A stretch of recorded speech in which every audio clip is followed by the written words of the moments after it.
আসসালামু আলাইকুম। হ্যালো বন্ধুরা, আপনারা কেমন আছেন? আমি আরিফুল ইসলাম ভালো আছি। আজকে আমি যাব মালয়েশিয়ার অন্যতম একটি বিচ পোলাও খেতামে। তো আমরা চলে আসছি টিকিট কাউন্টার। এখানে প্রচুর পরিমাণে ভিড়। টিকিট তো আমরা পাচ্ছিলাম না, অনেকক্ষণ ওয়েট করে টিকিট পেলাম, বাট আমাদের ফেরিটি ছিল বহুত লেটে। যেহেতু আমরা একটু শেষের দিকে গেছিলাম দুপুরের পরে, তো আমরা ওয়েট করতেছি ফেরির জন্য কখন ফেরি আসবে। তো এখানে একজন সদস্য ছিল আইন শৃঙ্খলা বাহিনী, উনি আমাদেরকে বোঝাচ্ছিল কিভাবে কি করতে হবে। তো এর ফাঁকে আমি কিছু ভিডিও করে নিচ্ছিলাম। হঠাৎ করে এখানে একজন মালয়েশিয়ান আবাং এবং আন্টি আমাদেরকে দেখে স্মাইল করলো এবং বললো আমাদেরকে একটু ভিডিও করো। তো ভিডিও করে নিলাম। তো ভিডিও করে আমাদের ফেরির টাইম হয়ে গেল। আমরা সকলেই যাচ্ছি ফেরির উদ্দেশ্যে ওঠার জন্য।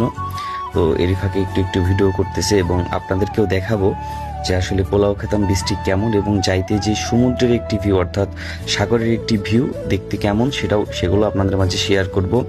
এবং এরই মাঝখানে কিছু কিছু সুন্দর সুন্দর ভিউ আছে যেগুলো দেখলে আপনাদেরকে খুবই ভালো লাগবে। এবং আসলেই সাগরের পাড়ে দাঁড়ালে এমনিতেই তো মন ভালো হয়ে যায়, আর যেহেতু সাগরের মাঝখান দিয়ে এইভাবে হচ্ছে একটি বড় ফেরি বলতে পারেন অথবা স্টিমার বলতে পারেন এতে করে যাওয়া। তো এখানে আমরা ফেরিতে উঠে পড়লাম। নিচে এসি কেবিন ছিল, এসিতে বসার মতো সুযোগ ছিল, কিন্তু আমরা উপরে একদম হাওয়া খেতে খেতে খোলা আকাশের নিচে গেছি। তো দেখেন আমি একটু পোস্ট মারতেছি, যদিও স্মার্ট না, তারপর ট্রাই করতেছি। তো দেখেন যে বনগোলা ছিল, দেখতে প্রচুর সুন্দর লাগতেছিল। তো দেখেন আপনাদেরকে দেখাই কত সুন্দরভাবে হচ্ছে পানিটাকে কেটে সামনের দিকে এগিয়ে যাচ্ছে স্টিমারতে, এবং কত সুন্দর একটি ভিউ। আকাশটাও স্বচ্ছ ছিল, দেখতে খুব সুন্দর লাগতেছিল। 30 ছিল, তো দুপুরের টাইম, সেই টাইমটাতে সে পরিমাণ রোদ ছিল না, আকাশটা খুবই সুন্দর দেখাচ্ছিল। দেখেন আসলে এখানকার পরিবেশটা খুব খুব সুন্দর। এই যে মুকুল যেতে যেতে আপনার এরকম সুন্দর দৃশ্য দেখবেন। এখানে একটি আকৃতি বানিয়ে রাখছে, যদিও এটা সত্যিকারের না। প্রচুর পানির স্রোত একদম সাগরের মাঝখান দিয়ে যাচ্ছে। আমরা যাচ্ছি হচ্ছে কোটলাং থেকে, মালয়েশিয়ার কোটলাং থেকে পোলাও খেতাম। সম্পূর্ণ বক করে থাকবেন এবং পুরো ভিডিও আপনাদেরকে দেখাবো সেখানে গিয়ে আমরা কি কি দেখি এবং সাগরের আশপাশ থেকে কি কি দেখা যায় সেগুলো কিন্তু আপনাদের। তো এর মাঝখানে আমি একটু পোস্ট দিচ্ছি আর কি, দেখাচ্ছে আপনাদেরকে এবং নিজে একটু পোস্ট দিচ্ছি। সেই কাঙ্ক্ষিত অপেক্ষার পরে চলে আসলাম পোলাও খেতাম সেই দ্বীপটাতে। এটা হচ্ছে মালয়েশিয়ার একটি দ্বীপ, তো সেখানে চলে আসলাম। আপনাদেরকে দেখাবো পুরো দ্বীপটি ঘুরে, দ্বীপে কি কি আছে।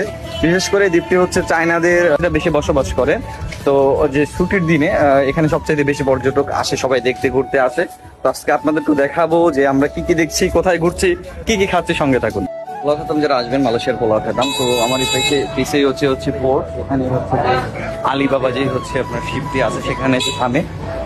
তো এখান থেকে আসার পরেই যে দেখতে পাচ্ছেন এখান থেকে আপনারা মোটরসাইকেল নিতে পারেন। একটি মোটরসাইকেল হচ্ছে 1 ঘন্টার জন্য 20 টাকা। যদি আপনি একটু 2 ঘন্টা 3 ঘন্টা বেশি সময়ের জন্য নেন তাহলে এখান থেকে আপনারা কম দামে নিতে পারবেন। প্রথমে তার প্রতীক্ষার পরে এই যে হচ্ছে এই একটা, ওই একটা এবং ওই যে ওইখানে একটা, আমরা 3টা মোটরসাইকেল নিতে পারছি 1 ঘন্টার জন্য। এই 1 ঘন্টার সময় হচ্ছে আমরা এই পুরা দ্বীপটা হচ্ছে মোটরসাইকেল দিয়ে ঘুরবো।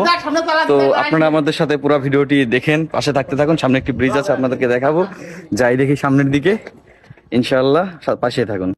তো আমরা আস্তে আস্তে আগাচ্ছি, যেহেতু এখানে অনেক মানুষ, তো জোরে চালানো যাবে না, আস্তে আস্তে যাচ্ছি এবং আপনাদেরকে দেখাচ্ছি এখানকার যে ভিউটা কেমন। অবশ্যই কিন্তু কমেন্ট করে জানাবেন যারা যারা দেখছেন এখন পর্যন্ত ভিডিওটি কন্টিনিউ করেছেন যে আসলে দেখতে কেমন। তো আমিও চালাচ্ছি, আমার সাথে যারা ফ্রেন্ডরা ছিল ওরাও চালাচ্ছে। তো এখানে এসে আমরা একটু স্টপেজ দিলাম এবং কিছু ফটোশুট করবে। এখানে একটু সুন্দর স্পেস ছিল, তো আমি এটার ভিতরেও চলে গেলাম যে এখানে একটু কি কি আছে দেখার জন্য। তো আবার ঘুরে চলে আসলাম। তো এখানে দাঁড়িয়ে কিছু ফটোশুট করে সামনের দিকে আবারও যাব আমরা। তো দেখেন এখানে হচ্ছে শুটকি মাছ নেড়ে দিয়েছে এবং দেখেন কত সুন্দর ভিউ।